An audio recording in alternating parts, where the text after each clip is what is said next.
أعوذ بالله من الشيطان الرجيم. بسم الله الرحمن الرحيم. يا أيها الذين آمنوا اتقوا الله وكونوا مع الصادقين.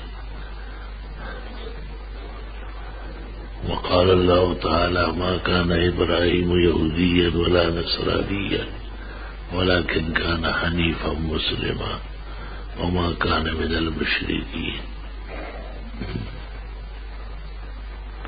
اللهم صل وسلم على النبي وعلى آله وأصحابه وبارك وسلم عليه.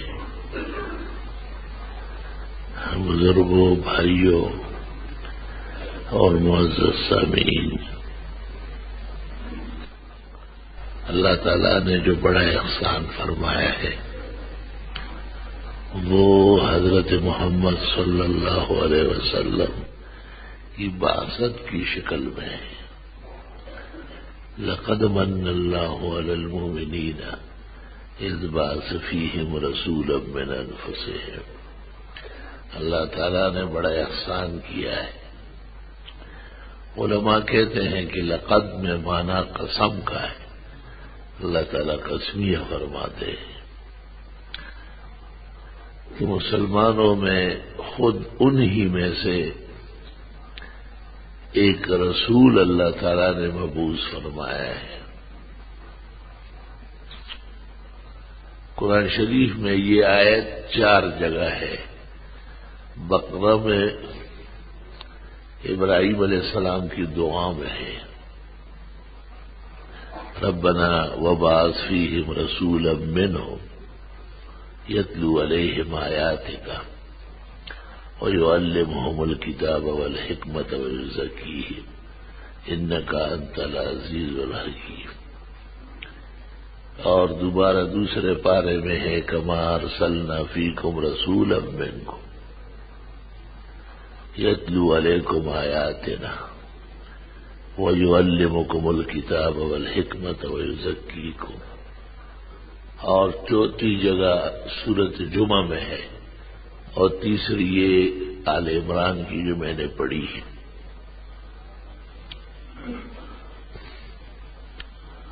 اس میں پیغمبر کے 4 مقامات بیان فرمائے ہیں.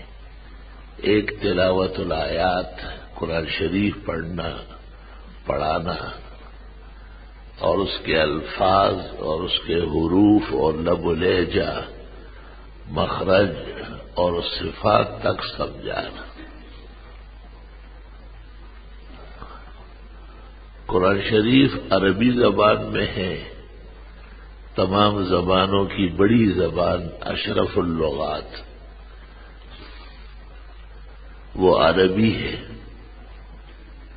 اظہار ما فی الضمیر کا ملکہ اس زبان میں زیادہ ہے. اللہ تعالیٰ نے آخری پیغمبر کے لیے اس زبان کا انتخاب فرمایا ہے.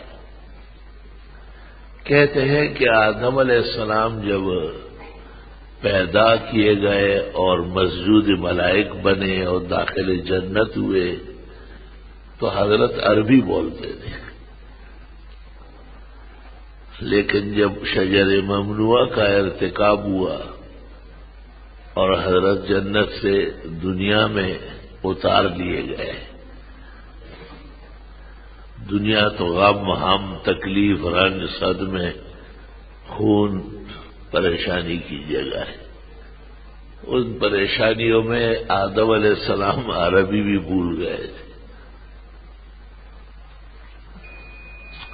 فَتَلَقَّى آدَمُ مِن رَّبِّهِ كَلِمَاتٍ فَتَابَ عَلَيْهِ. آدم علیہ السلام نے اللہ کی طرف سے چند کلمے پڑھے اور ان کی توبہ قبول ہوئی. قبولیت توبے کے ساتھ عربیت واپس کر دی گئی اور پھر حضرت عربی پر قادر ہوئے.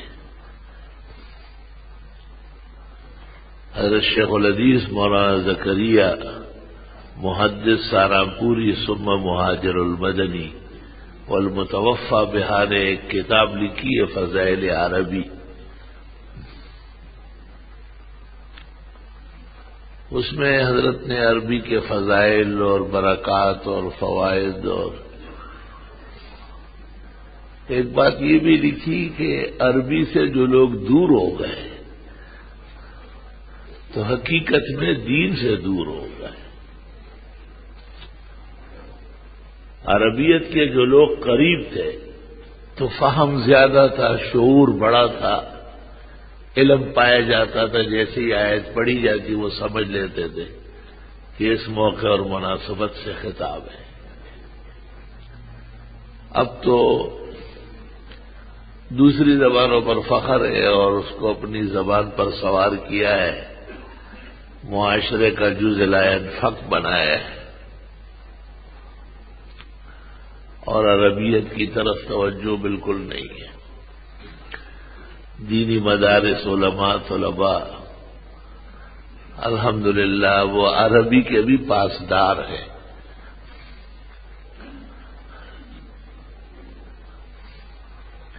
عربی میں بھی فرق ہے. آج کل مکہ و مدینہ منورہ کے بازاروں میں اور وہاں رہنے سہنے والے ایک زبان بولتے ہیں، اس کو دارجہ کہتے ہیں، کچی عربی. قرآن شریف اور احادیث کی زبان سے بہت کم مناسبت معلوم ہوتی. یہ جو کام کاج کے لیے جاتے ہیں یہ اسے جلدی سیکھ لیتے ہیں، اس میں کوئی اعراب نہیں ہوتے، کوئی اتار و چڑھاؤ نہیں ہوتا.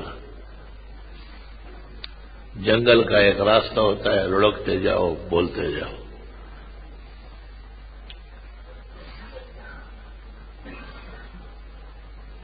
دو سو 255 میں لغت العربیہ کے امام جاہز مرا ہے. امام بخاری سے 1 سال پہلے امام بخاری 256 میں ہجری میں فوت ہوئے اور جاہز 255 میں مرا ہے. اس نے اپنی کتاب الحیوان میں لکھا ہے کہ میں مکہ گیا، لوگ خیریت سے ہے لیکن عربی بھول گئے. 255 سے یہ بلا نازل ہوئی تھی کہ اعراب عربی بھولنے لگے تھے. تو 1434 ہجری میں کیا حال ہوگا؟ اللہ تعالیٰ نے اس کے لیے قرآن شریف رکھا ہے، پیغمبر کی احادیث مبارکہ ہے، دین کی کتابیں ہیں.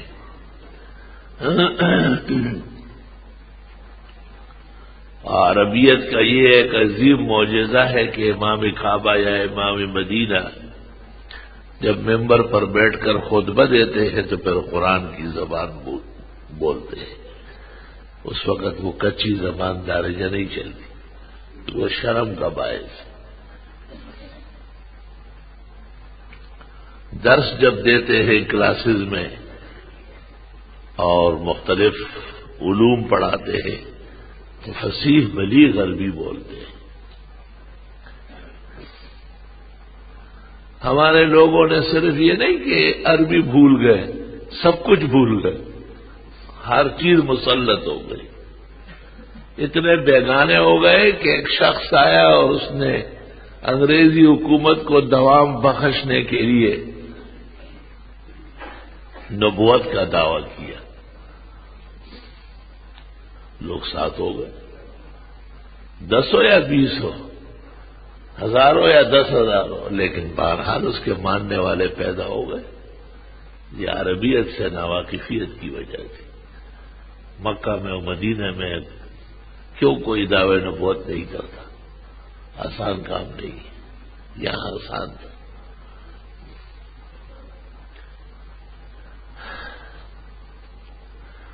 اور ایک تسلسل کے ساتھ اسلامی حکومت تھی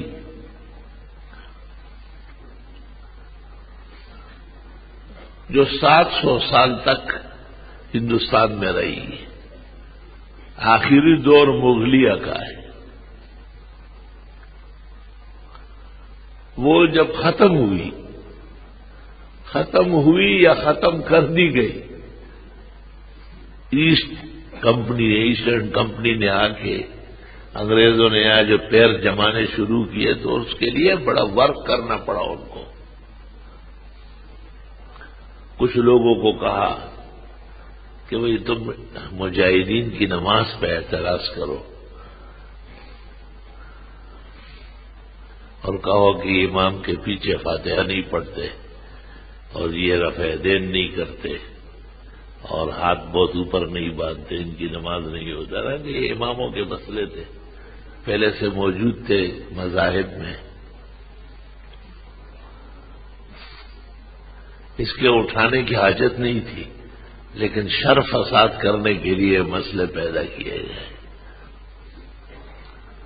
کیونکہ وہ 700 سال جو حکومت ہوئی تھی وہ سب احناف تھے، کٹر قسم کے احناف تھے. تو یہ خوف تھا کہ اگر یہ اسی طرح مجتمع رہے تو پھر کہیں قابض ہو جائے گی. تو ایسے لوگوں کو بھی اٹھایا گیا جنہوں نے مجاہدین کو اولیاء نہ ماننے والے اور کرامات نہ ماننے والے کہنا شروع کر دیا. اور سیف الجبار لکھا عبد الرسول نے، اور الانوار الساطعہ فی اثبات المولود والفاتحہ عبد السمیع رامپوری نے لکھی، اور اعلام الاعلام بان ہندوستان دار الاسلام، ہندوستان بالکل اسلامی حکومت کی طرح ہے، اعلی حضرت نے لکھا. اور مجاہدین کے راستے میں رکاوٹیں کھڑی کرنے کے لیے 3 فرقے پیدا کیے گئے ہیں. ایک نبوت کے دعوے دار، دوسرا نمازوں کو غلط کہنے والے حنفی مذہب کے خلاف پراپیگنڈے کرنے والے، اور تیسرے حنفیت کے باوجود شرک اور بدعت کے پجاری. یہ تینوں سلسلے حقیقت میں آئندہ کے لیے اسلامی حکومت نہ بنانے کی ایک سازش تھی جو آج تک کامیاب ہے. اب بھی انہی عناصر کی گرما گرمی ہے.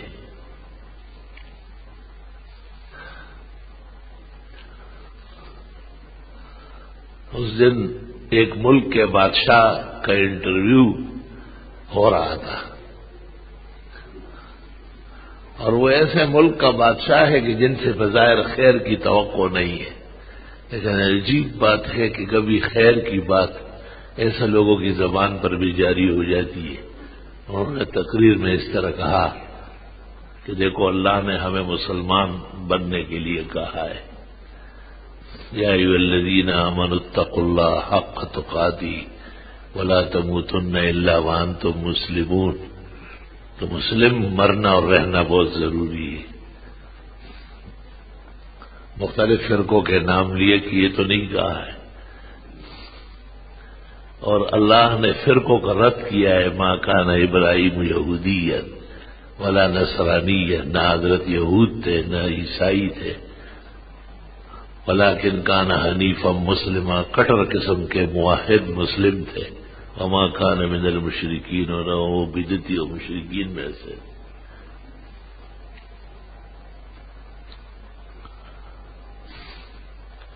پیغمبر صلی اللہ علیہ وسلم اسلام لے کے آئے. ان اللہ اصطفیٰ لکم الدین، اللہ نے دین تمہارے لیے منتخب کیا ہے. فلا تموتن الا وانتم مسلمون. اس طرف لانا پڑے گا لوگوں کو، اور چھوٹی چھوٹی چیزیں بیچ سے ہٹانی پڑے گی،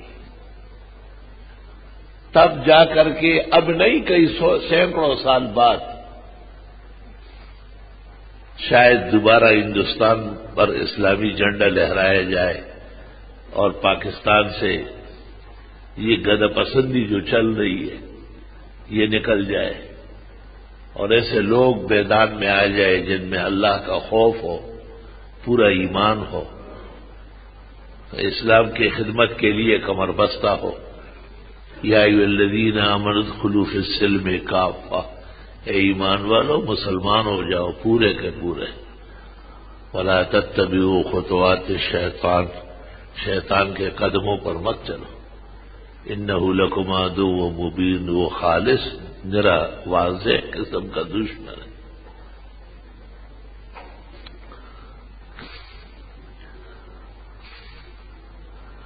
میں ایک بات عرض کرتا ہوں، اس کو غور سے سن لو، گھبراؤ نہیں۔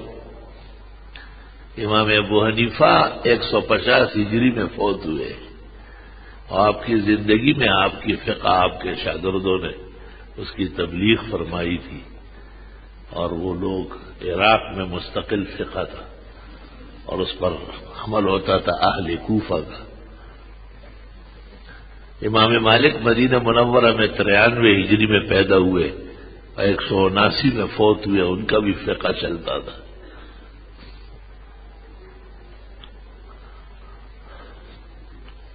اور امام شافعی 150 میں پیدا ہوئے اور 204 میں انتقال کر گئے، اور احمد 164 میں پیدا ہوئے اور 240 یا 44 میں فوت ہوئے۔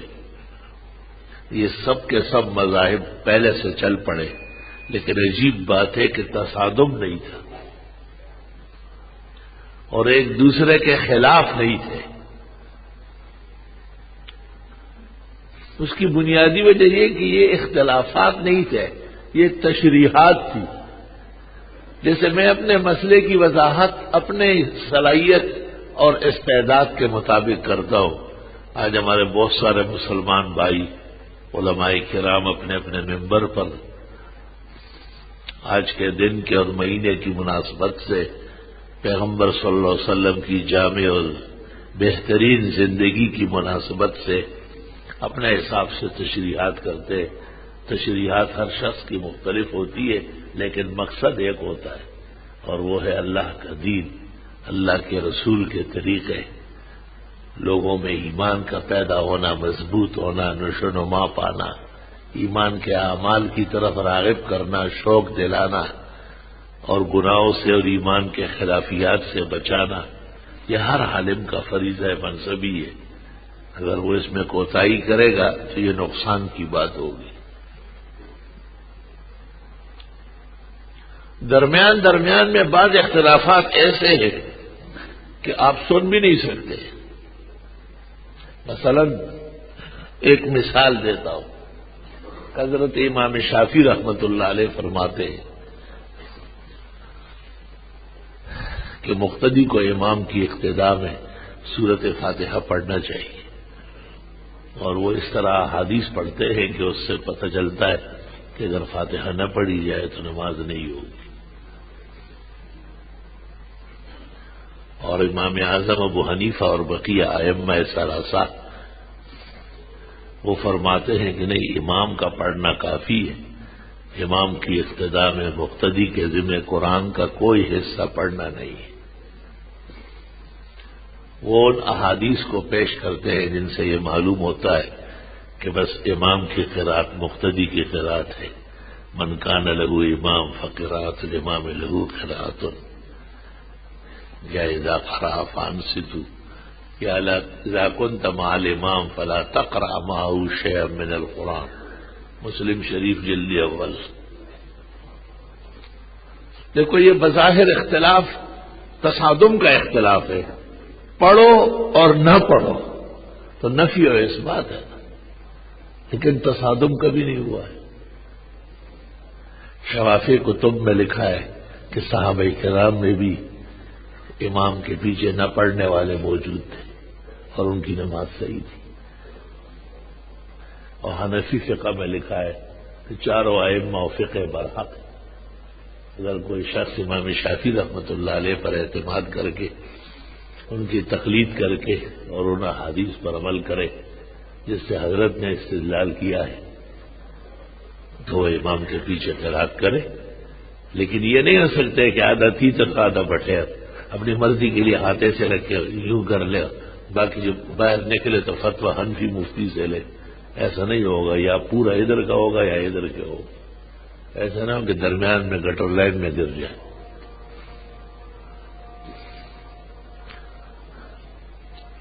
کہتے ہیں کہ امام شافعی رحمۃ اللہ علیہ خود تشریف لے گئے تھے بغداد، اور الاعظمیہ میں مسجد امام اعظم ابو حنیفہ میں ان کو نماز پڑھنی پڑی حنفی امام کے پیچھے۔ میرے امام صاحب کی مسجد میں جو امام تھا وہ حنفی فقہ کا پابند تھا، تو کہتے ہیں کہ امام شافعی نے بہت سارے اعمال جیسے ہاتھ ناف کے اوپر تو نیچے رکھ لی، اور بار بار ہاتھ اٹھانا تو نہیں اٹھایا، بس پہلی مرتبہ اٹھائے، اور ولضالین کے بعد زور سے آمین کہنا تو حضرت نے آہستہ کہا۔ لوگ تو شرارت والے ہر جگہ ہوتے ہیں۔ نماز کے بعد کسی نے پوچھا کہ آپ نے اپنا فقہی مذہب ترک کر لیا؟ انہوں نے کہا نہیں نہیں، لیکن یہ امام ابو حنیفہ کی مسجد ہے، حضرت یہاں مدفون بھی ہے اور زندگی گزاری ہے، یہاں آ کے ان کے فقہ کا اختلاف نہیں کرنا۔ یہ حیا لفظ ہے وہاں، استحیاء من صاحب القبر، خطیب نے تاریخ بغداد میں سند کے ساتھ نقل کیا ہے۔ سوال یہ کہ یہ حیا لوگوں میں اب کیوں نہیں؟ دین کی کمی ہے، ایمان کی کمی ہے۔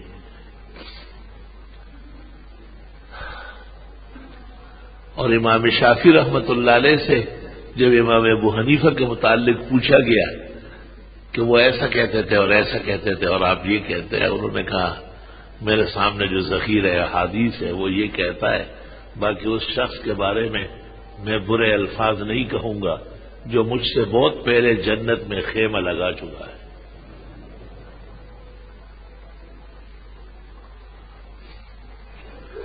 علم تھا، علماء تھے، ماحولیات علم سے متاثر تھی، تو اختلاف کے باوجود شر نہیں ہو رہا تھا، فسادات نہیں تھی۔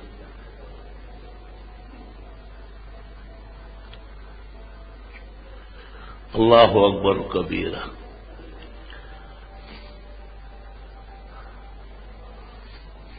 اور یہ قرآن کریم اور سنت سے ثابت ہے کہ بعض اوقات نفی اور اس بات کا بھی اختلاف ہوتا ہے۔ رسول اکرم صلی اللہ علیہ وسلم نے بخاری میں ایک جماعت صحابہ کی روانہ کی اور ان کو تاکید کی کہ تم عصر کی نماز بنو قریظہ جا کے پڑھنا۔ جیسے ہم کسی کو کہتے ہیں کہ بھئی جلدی جانا، مختلف طریقوں سے آدمی اپنے قاصد کو تیز کرتا ہے اور اس کو جلدی بھیجتا ہے۔ آپ نے کہا لا تصلوا حتی تتصلوا ببنی قریظہ، بنو قریظہ پہنچ کے پڑھنا اور راستے میں نہ بس یہ الفاظ کہے۔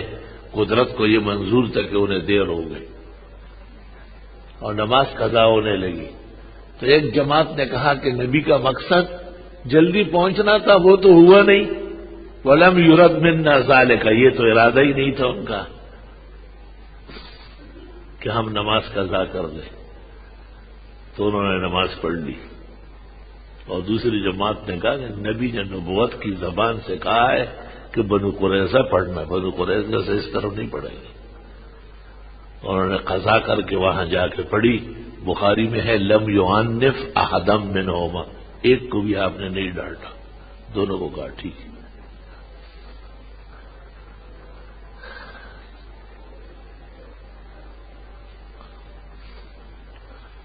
تو یہی بنو قریظہ جب فتح ہوئے تھے تو ان کے باغات کچھ لوگ کاٹ رہے تھے، درخت جلا رہے تھے، تو صحابہ کی ایک جماعت نے کہا کہ ہم اس لیے جلاتے ہیں کہ لوگ یہ نہ کہے کہ ہمارا اختلاف اس لیے تھا کہ کسی طرح ان کی جائیدادوں پر ہم قابض ہو جائے۔ اور دوسری جماعت نے کہا کہ بنو قریظہ تو چلے گئے اور اب تو یہ باغات ہمارے ہیں، اپنے درختوں کو کاٹ رہے ہو، مت کاٹو۔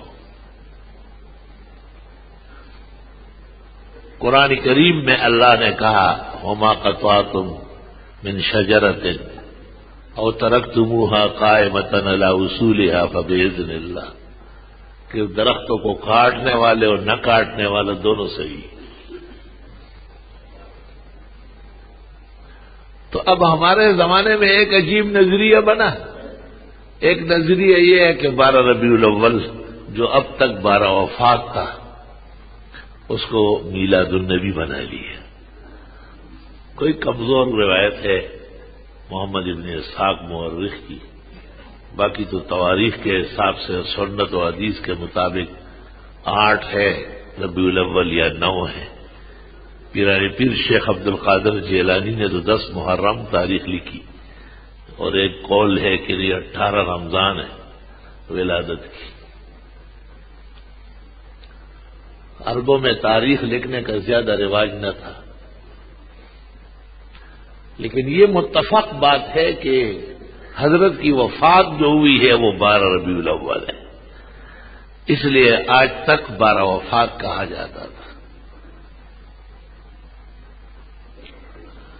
تب جو لوگ 12 وفات کو جشن عید میلاد النبی بنا گئے وہ ان لوگوں کو برا سمجھتے ہیں جو یہ نہیں مناتے، اور جو لوگ نہیں مناتے ہیں وہ پھر ان کو برا کہتے ہیں۔ میں سمجھتا ہوں کہ اس میں بھی کچھ نفسانیت آ گئی ہے۔ 2 نظریے ہو گئے۔ ایک نظریہ یہ ہے کہ رسول اکرم صلی اللہ علیہ وسلم نے خود اپنے اقوال و افعال سے اپنے میلاد یا اپنی وفات کے دن کے منانے کا کوئی اشارہ نہیں دیا، صراحت تو درکنار اشارہ تک نہیں فرمایا، بلکہ پیر کا دن جو ہے آپ نے اس کے متعلق کہا یوم ولدت فیہ، اس دن میری ولادت ہوئی ہے۔ تو عجیب بات سنو کہ مہینہ تو طے نہیں ہے لیکن دن طے ہے، کیونکہ آپ خود کہتے یوم الاثنین یوم ولدت فیہ، مجموع بحار الانوار جلد 5، ترمذی شریف میلاد النبی۔ چاہیے تو یہ تھا کہ ہر پیر کو کوئی نہ کوئی پروگرام ہوتا، لیکن صحابہ کرام کو آپ نے کوئی پروگرام نہیں دیا۔ اعراب کا طریقہ ہے کہ وہ پیر کو روزہ رکھتے ہیں۔ امام بخاری نے تو بخاری شریف میں ایک روایت نقل کی ہے کہ ایک روزہ نفلی نہیں رکھا جا سکتا، اس سے ایک آگے یا ایک پیچھے ہونا چاہیے۔ اور امام مالک فرماتے ہیں موطا امام مالک میں کہ ہم نے جب سے ہوش سنبھالا ہے مسلمانوں کو ہر جمعہ حرمین شریفین میں روزہ رکھتے دیکھا۔ علماء فرماتے ہیں کہ امام مالک کی بات قوی ہے، اور اب آج بھی روزہ ہے حرمین شریفین، جو اللہ تعالیٰ کے نیک بندے ہیں۔ ہم جیسے کمزور و عاجز نکم میں کیا روزے رکھیں گے؟ وہ جو کاملین ہے، فاضلین ہے، راسخین ہے، ربانیین ہے، وہ مستحبات اور سنتوں کا بڑا اہتمام کرتے ہیں۔ پیغمبر صلی اللہ علیہ وسلم کے صحابہ جو آپ کے بڑے جان نثار تھے، ان کو بھی آپ نے نہیں کہا کہ ربیع الاول کے مہینے میں کوئی خاص قسم کا جلسہ کرنا یا خصوصی جلوس نکالنا، یا آہستہ آہستہ سنا سبیل بھی لگ گئے۔ صبح صبح گرم گرم چائے، خالی چائے تو نہیں ہونا چاہیے، پراٹھا ساتھ ہونا چاہیے۔ اتنے بڑے پیغمبر آئے ہیں اور صرف چائے اور پراٹھا، اس کے ساتھ حلوہ بھی ہونا چاہیے۔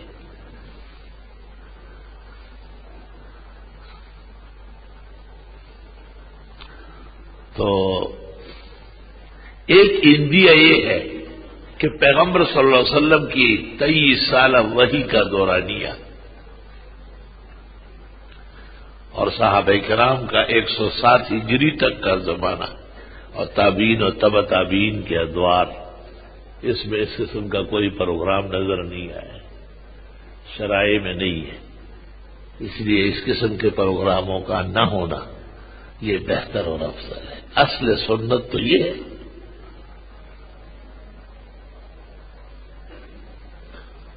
حرمین شریفین میں آج بھی نام و نشان نہیں ہے ان چیزوں کا۔ آج بھی مدینہ منورہ سرسبز و شاداب ہے، آسمان کے نیچے، زمین کے اوپر اس سے بقعہ مبارکہ کوئی اور نہیں ہے۔ کعبہ آج بھی کعبہ معلی ہے، اور جہان بھر کے مسلمان اسی طرح منہ کر کے نماز پڑھتے ہیں، لیکن وہاں اس قسم کا کوئی روش، اور ایسا کوئی دستور موجود نہیں ہے۔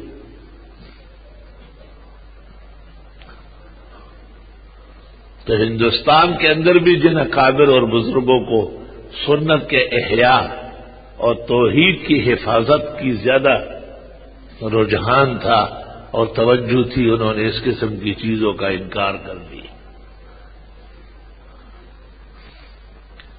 اگر کوئی چراغاں نہیں کرتا، جلسے و جلوس رسمی نہیں کرتا، تو پیغمبر قدوہ ہے ان کا، بہترین نمونہ حیات قدوہ، صحابہ کرام بہترین عاشقان و وفاداران تھے، تابعین اور تبع تابعین۔ 656 ہجری تک اسلام کی تاریخ میں کوئی میلاد، کوئی مولود، کوئی جلسہ جلوس نہیں دیکھا گیا۔ اصل الاعمال تو یہی ہے۔ کچھ لوگ یہ سمجھتے ہیں، ایک دوسرا نظریہ، کہ ویسے بھی تو ہم خوشیوں میں چہل پہل کرتے ہیں، اور ویسے بھی تو ہمارے ہاں شادی بیاہ کی تقریبات ہوتی ہے، اور ویسے بھی تو ہم ولیموں اور عقیقوں میں کتنے بڑے بڑے پروگرام کرتے ہیں۔ اللہ سبحانہ و تعالی نے اس کائنات کو نور الانوار اور النبی المختار، سید الامم و سید الانبیاء والمرسلین، حضرت محمد صلی اللہ علیہ وسلم جیسے نبی محترم و نبی مکرم عطا فرمایا ہے۔ اگر اس دن کچھ لوگ جمع کیے جائے یا جمع ہو جائے اور ان کو سیرت بیان کی جائے، یا اس دن خیر خیرات کی جائے، فقراء اور مساکین میں کھانا تقسیم کیا جائے، یا ان میں اناج اور راشن بانٹا جائے، یا اور قسم کے حسب توفیق مالداران، متمولین، حاجت مند مسلمانوں کی اس خوشی میں کہ اللہ تعالیٰ نے اس مہینے میں یا اس دنیا میں رسول اکرم صلی اللہ علیہ وسلم کو موجود فرمایا، مبعوث فرمایا۔ اگر یہ نظریہ اس حد تک ہوتا تو اس کی شاید دور جا کے پورے آداب اور حدود کے ساتھ گنجائش نکل آتی۔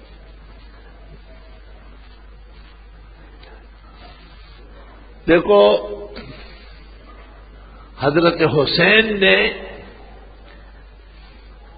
یزیدیوں کے خلاف ایک خاص قسم کا سفارہ ہونا اپنایا، اور بڑے بڑے صحابہ تھے جنہوں نے حسین کو منع کیا تھا کہ مت جائے آپ کوفہ، اور ایسا نہیں کریں۔ حسین رضی اللہ تعالیٰ عنہ کو ان کی بات ماننا مشکل تھا، اور ان کو اپنی بات منوانا مشکل تھا۔ تو علماء فرماتے کہ ان میں ایک حق نہ حق کی کوئی بات نہیں، وہ جو منع فرماتے تھے وہ رخصت تھی، اور جو آگے بڑھ رہے تھے وہ عزیمت تھی۔ میں مثال دیتا ہوں آپ کو اور آگے چل کر تاکہ آپ سمجھ لیں۔ مثلا ہم سفر کرتے 48 میل انگریزی میل کے حساب سے اپنے شہر یا گاؤں سے دور جب آدمی جا رہا ہو، ارادہ ہو، اور اپنے گاؤں یا شہر اور اس کے مضافات سے نکل جائے، یہ نہیں کہ 48 میل دور جا کے، نہیں، بس شہر سے نکلتے ہی متعلقات سے نکل کے 4 فرض والی نماز 2 ہو جائے گی، جیسے ظہر 2، عصر 2، عشاء 2، باقی 2 رکعت اور 3 رکعت یعنی فجر اور مغرب برقرار رہے گی۔ یہ اصل مسئلہ ہے ٹھوس۔ 4 دانگ عالم میں مسلمانان عالم اور ائمہ اس مسئلے کے پابند ہیں۔ اب مسئلہ پیش آیا ہے سنت پڑھے یا نہ پڑھے، نوافل سفر میں پڑھ سکتے یا نہیں؟ تو بعض بزرگان دین نے کہا کہ جب 4 فرض 2 ہو گئے تو سنت رہنے دو، اور اس کی مثال موجود ہے کہ عرفہ کے دن جب لوگ ایک امام کی اقتداء میں جمع بین الصلاتین کر لے، درمیان میں نوافل نہیں، سنتیں نہیں ہوتی،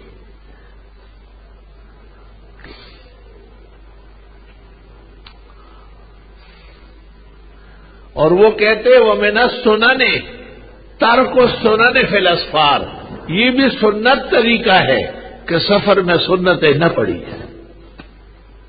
بعض لوگ دو رکعت پڑھ کے پھر اسی حساب سے کھڑے ہو کے ان پر سفر کا کوئی اثر نہیں ہوتا۔ بڑے بڑے اکابر نے اس کو ناپسند کیا، خود مسلم میں ہے، عبداللہ ابن عمر فرماتے تھے کہ اگر یہ پڑھنا ہوتا لاتممنا تو پھر ظہر کی 2 کی جگہ 4 پڑھنا چاہیے، اور عصر کی 2 کی جگہ 4، اور عشاء 2 کیوں پڑھتے ہو جب سنت و نفلیں پڑھتے ہو؟ لاتممنا وہی پورا کر لو، آپ تو مان ہی نہیں رہے۔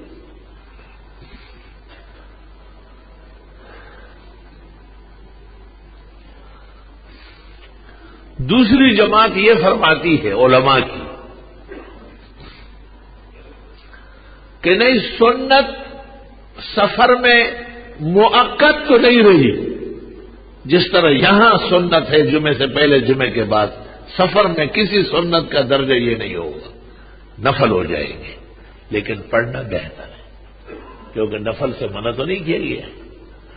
وَالْأَوْلَىٰ أَن يَأْتِيَ بِالسُّنَنِ وَالنَّوَافِلِ فِي الْأَسْفَارِ، استاد بنوری نے معارف السنن میں، ظفر احمد نے اعلاء السنن میں، حضرت شیخ الحدیث نے وجز المسالک میں، مولانا خلیل احمد صاحب سالمپوری نے بذل المجہود میں، تمام بڑی کتابیں، اسی طرح فتاوی شام قاضی بزازی بڑی پڑھی۔ ام المومنین حضرت عائشہ سے ایک روایت التعلیل میں ہے کہ وہ فرماتی تھی یہ سنت ظہر سے پہلے 4 رکعت ما ترکہا رسول اللہ صلی اللہ علیہ وسلم سفرا ولا حضر، یہ حضرت نے نہ سفر میں چھوڑی ہے نہ حضر میں چھوڑی، دونوں حالوں میں پڑھی۔ پریشان ہونے کی بات نہیں، پڑھنا بحیثیت مؤکد نہیں اور پڑھنا بحیثیت نفل برقرار ہے۔ علماء دین کہتے ہیں کہ سفر کی 2 قسمیں ہیں، ایک سفر دقت ہے اور ایک سفر راحت ہے۔ گاڑی چل رہی ہے، لوگ بیٹھے ہوئے ہیں، پیشاب پھیلا ہوا ہے، گن مچا ہوا ہے، سوری صاحب نفلیں پڑھ رہا، بیٹھ رہے، کم عقل، 2 رکعت فرض پڑھ کے بیٹھ۔ اور ایک مسافر صاحب قیام کر رہا ہے محل میں، اور جی بریانی اور زرد قورمے سارے تیار ہے، مسافر صاحب ہے، صرف 2 رکعت، کیا حرج ہے یار، پڑھ لو، سنت نہ صحیح نفل تو پڑھنا چاہیے۔ تو سفر کی قسمیں ہیں، جب دقت والا سفر ہو، پریشانی پیش آ رہی ہے، مشکل سے وہ فرض پورے ہو رہے ہیں 2 رکعت، تو ترک السنن من السنن فی الاسفار، سنتیں نہ پڑھنا سفر میں بہترین سنت ہے۔ اور جب کوئی گرانی نہیں، الحمدللہ کوئی بس ایک حکم ہے شریعت کا کہ ہم نے یہاں اس شہر میں 15 دن رات قیام کی نیت نہیں کی، اس سے پہلے پہلے ہمیں جانا ہے، لہذا ہم شرعاً مسافر ہیں، 4 رکعت فرض تو یقیناً قطعاً 2 پڑھیں گے، اگر وہ قصدن کوئی 4 پڑھ لے تو گناہگار ہوگا، لیکن سنت مؤکد نہ رہی لیکن نفل ہے۔ والاولیٰ ان یأتی بالسنن والنوافل فی الاسفار کما نبہ علیہ البنوری وظفر احمد وشیخ الحدیث وکثیر من علماء هذا المیدان رحمهم اللہ تعالی۔ تو اختلاف تو پیدا کیا جاتا ہے، اختلاف ہوتا نہیں۔ ٹھیک ہے، جو لوگ یہ سمجھتے ہیں کہ چونکہ نبی کریم صلی اللہ علیہ وسلم کی مبارک زندگی میں اور صحابہ کرام کی مبارک حیات میں، تابعین اور تبع تابعین کے ادوار میں 656 ہجری تک آسمان اور زمین نے میلاد کے نام پر کوئی محفل، جلسہ، جلوس نہیں دیکھا، اس لیے ان اعمال سے پرہیز ضروری ہے۔ ان کو اپنے اس نظریے پہ رہنے دیں، شکر کرے ان کا کہ ان کی وجہ سے سنت قائم ہے۔ یہ سمجھنا کہ دیکھو دیکھو دیکھو نبی کو نہیں مانتے، نبی کے ماننے کے آپ ٹھیکیدار آئے ہوئے، بدعت کے ذریعے نبی کو مان رہا، سنتوں سے نہیں پہچانتے اور نبی کو۔ غلط ذہنیت ہے، میلادیوں کی یہ ذہنیت غلط ہے۔ اور جو لوگ حدود میں، آداب میں، سیرت کے نام پر جلسہ کرتے ہیں، کچھ زندگی بیان ہو جائے اس بہانے، دفتروں سے بھی چھٹیاں ملتی ہے پاکستان میں، ماشاءاللہ 1 کی 2 چھٹیاں کر لی، پورے ربیع الاول ہی ہو جائے تو کیا اچھا ہے، تاکہ جہاں نہیں ہے وہاں بھی ٹینٹ اور خیمے لگ جائے۔ ہمیں تو چھٹی میں فائدہ ہے کہ نمازی بڑھ جائیں گے، ہم توحید و سنت بیان کریں گے۔ آج کیسے میری طبیعت بہت ناساز تھی، بہت تکلیف سے آیا ہوں، لیکن نمازیوں کی خوش خوش آمد دیکھ کے مجھے بھی حوصلہ ہو گیا۔ میں نے کہا جاؤ ان کو آج ذرا نرم مضامین سناؤ، بہت زمانوں تک آگ لگائی ہے اور وہ آگ کہیں اور نکل گئی۔ تو میں نے کہا کہ دیکھو اگر لوگ حدود و آداب کے ساتھ، ماشاءاللہ حکومت نے بھی حدود و آداب سکھا دی کہ عورتیں نہ آئے اور بچے نہ آئے۔ ٹیلی ویژنوں پر اور مختلف جگہوں میں عورتیں میلاد پڑھتی ہیں اور نعت بھی پڑھتی ہیں۔ نبی کی کیسی پیاری امتیاں ہے، کیا بات ہے، ایسی آواز، ایسا دوپٹہ اور ایسی شان سے کہ جیسے جنت کی حور آئی ہوئی ہو۔ یہ اس پیغمبر کے ماننے والی ہے جس کی شریعت میں خاتون پر اذان نہیں ہے اور نماز با جماعت میں شرکت منع ہے۔ یہ کون سی نعت پڑھ رہی ہے؟ اس نعت سے اللہ کو خوش کرنا اور پیغمبر کو خوش کرنا بظاہر دشوار معلوم ہو رہا ہے۔ کیا ائمہ اربعہ کا اس پر اتفاق نہیں ہے کہ صوت المرأۃ عورت، خاتون کی آواز بھی پردہ نشین ہے؟ لا الہ الا اللہ۔ کیا میلادیوں تمہارے میلادوں سے یہ جو سنت کی خلاف ورزیاں پیدا ہو گئی، اس کا جواب بھی تمہیں اللہ کے حضور دینا پڑے گا۔ باقاعدہ محفلیں ہوتی ہے اور اس میں مرد بیان کرتے کرتے اچانک عورت آ جاتی ہے۔ یہ عورت اگر صفوں میں آ کے کھڑی ہو جائے اور امام نے نیت نہیں کی، اس کو پتہ ہی نہیں، تو نماز ہی نہیں ہوئی اس کی۔ اور اگر امام کو پتا ہے کہ میرے پیچھے عورت بھی کھڑی ہے اور یہ مردوں میں آئی 27 آدمیوں کی نماز فاسد ہو جائے گی۔ حضرت بن نوری نے باہر نہر کے حوالے سے لکھا ہے، فقہاء کا متفق فیصلہ ہے،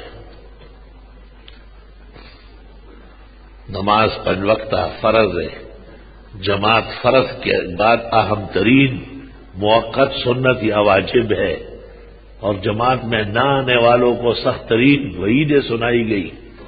ترمذی شریف میں ہے، عبداللہ ابن عباس سے کسی نے کہا ایک آدمی دن بھر نفلی روزہ رکھتا ہے، رات بھر نفلیں پڑھتا ہے، ولا يحضر جمعۃ ولا جماعہ، جمعے کی نماز کے لیے بھی نہیں آتا، گھر پڑھتا ہے، اور جماعت میں بھی شریک نہیں ہوتا۔ ابن عباس نے کہا انہ من اہل النار، وہ پکا جہنمی ہے، پکا دوزخی۔ دن بھر کے نفلی روزے رکھنا، رات بھر کے نوافل پڑھنا، یہ نجات کا سبب نہیں بن رہا ہے، کیونکہ نبی کی سنت کے خلاف ورزی ہو رہی ہے۔ تمہارے ہوتے ہوئے، تمہارے ان مجالس اور جلوسوں کے ہوتے ہوئے چھوٹے چھوٹے ننھے منھے جھنڈے لے کے دھوپ میں سارا دن کھڑے رہتے، ان کو یہ سکھا رہے کہ ہم اور آپ سنی ہیں، سنیوں کو یہی سے چلنا ہے، انا للہ و انا الیہ راجعون، ہم سنی ہیں اور ہم سنتوں پر جان دینے والے ہیں، اور ہم سنی اس لیے کہ ہم بدعات کو رد کرتے ہیں۔ یہ چھوٹے چھوٹے بچے اور بچی ہو، اور خدایا تیرے دین کا معجزہ قربان جاؤں کہ وزارت داخلہ نے فیصلہ کیا کہ عورتیں اور بچے نہ آئے، ورنہ یہ تو سب کو تیار کر کے لے جا رہے ہیں۔ زیادتی ہو رہی ہے۔ نفس سے محفلی میلاد، نفس سے ذکر ولادت عزت مآب صلی اللہ علیہ وسلم، اس عنوان سے کوئی اجتماع، خیر کے کلمات کا بیان، مسلمانوں کو نبی کی زندگی سے آگاہ کرنا، صرف بہتر عمل نہیں، اس عاجز کے نزدیک ایمان کا تقاضا ہے۔ اس کے بغیر تو لوگ دین نہیں سیکھیں گے۔ اور اس کا نام میلاد رکھنا یہ ایک چھوٹا عنوان ہے۔ نبی کی زندگی قبل البعثت، بعد البعثت، پیدائش سے لے کے وفات تک نبی ہے، اور نبی کی ساری زندگی مشعل راہ ہے۔ لقد کان لکم فی رسول اللہ اسوۃ حسنہ، پورا پیغمبر اور پیغمبر کی پوری زندگی، اس کو قرآن نے اسوہ حسنہ کہا ہے۔ اس میلاد کے بجائے سیرت النبی کہنا زیادہ مبارک ہے، زیادہ بہترین ہے۔ والحمدللہ علی ھذا، لیکن میلاد کا کوئی انکار تو نہیں ہے۔ میلاد کہہ کر آپ معراج بیان کریں گے، میلاد کہہ کر آپ وفات بیان کریں گے تو لوگ کہیں گے بینر تو لگا ہوا ہے میلاد کا، وہ بیان ہو رہا ہے وفات کا۔ بعض کمکل قاری صاحبان ہوتے ہیں نا، تو جنازہ ہوتا ہے، لوگ جمع ہے، ابھی تلاوت کرو قاری صاحب، اعوذ باللہ من الشیطان الرجیم، قاری صاحب فانکحوا ما طاب لکم، شادی بیاہ کی آیاتیں پڑھ رہا ہے۔ وہ قاری صاحب شادی ہے اور لوگ جمع ہے، شور کر رہے، کچھ تلاوت کر لو۔ وبشر الصابرین الذین اذا اصابتهم مصیبہ قالوا انا للہ وانا للہ، تیرا یہ پڑھنا انا للہ ہے۔ اس حمار کو یہ تمیز نہیں آج تک کہ شادی کے پروگرام علیحدہ قرآن کا موضوع ہے اور وفات کا پروگرام علیحدہ قرآن کا موضوع ہے۔ کلام کو تقاضے اور محفل اور حال کے مطابق صادر کرنا یہ علم اور علماء کا فریضہ ہے۔ اللہ، تو میلاد النبی یا مولود شریف کے بجائے اگر اسوہ حسنہ، زندگی جاویداں، پیغمبر نبی کریم صلی اللہ علیہ وسلم کی حیات طیبہ اور اس کا بہترین عنوان سیرت النبی، سیرت پوری زندگی کا نام ہے، اور میلاد اس کا 50واں 100واں حصہ ایک ہے، تو آپ ایک ذرا سا عنوان اتنے بڑے نبی کو دیکھیے اور اس پر ضد کرتے ہیں۔ کم از کم عقل علم کے آئینے میں بھی سوچنا چاہیے۔ 1400 سال ہو گئے اور آپ میلاد سے باہر نہیں ہوئے، تو یہ بقیہ زندگی کب تسلیم کریں گے آپ، کب بیان فرمائیں؟ میں ناجائز نہیں کہتا، میں صرف اتنا کہتا ہوں کہ جو لوگ سیرت النبی کے عنوان سے جلسے کرتے ان کے اعمال سنت کے زیادہ قریب ہے، اور ان کی زندگی اور ان کے برتاؤ اور روش میں دین کا تحفظ ہے، اور بہت سارے شرک اور بدعت کے نظریات سے بچت ہے۔ اور جو لوگ دوسرے عنوان سے کام کر رہے ہیں وہ غیر محتاط ہو گئے، ان میں زیادتی بہت زیادہ آ گئی، اور وہ ہر وقت بس ناخن لڑانے کے لیے تیار بیٹھے رہتے ہیں۔ اس طرح نہیں۔ فَبِمَا رَحْمَةٍ مِّنَ اللَّهِ لِنتَ لَهُمْ، اللہ پیغمبر کو کہتے خصوصی رحمت ہے یہ کہ آپ نرم خو ہیں۔ وَلَوْ كُنْتَ فَظًّا غَلِيظَ الْقَلْبِ، اگر آپ سنگ دل ہوتے، تندخو، لَانفَضُّوا مِنْ حَوْلِكَ، لوگ بھاگ چکے ہوتے۔ وَمَا أَرْسَلْنَاكَ إِلَّا رَحْمَةً لِّلْعَالَمِينَ، ہم نے کائنات کے لیے پیغمبر کو رحمتوں کا پیکر بنا کر کے بھیجا ہے۔ انک لعلی خلق عظیم، ہمارے پیغمبر کے اخلاق، شیم، کردار، گفتار عظیم ہے اور عظمت کے لائق ہے۔ اللہ تعالیٰ سنت کے مطابق، قرآن کے مطابق، پیغمبر کی مبارک زندگی کے مطابق مسلمانان عالم کو سیرت اور صورت، میلاد سے لے کے وفات تک اور خیر القرون کے زمانوں تک اعمال اپنانے کی توفیق نصیب فرمائے۔ وآخر دعوانا الحمدللہ۔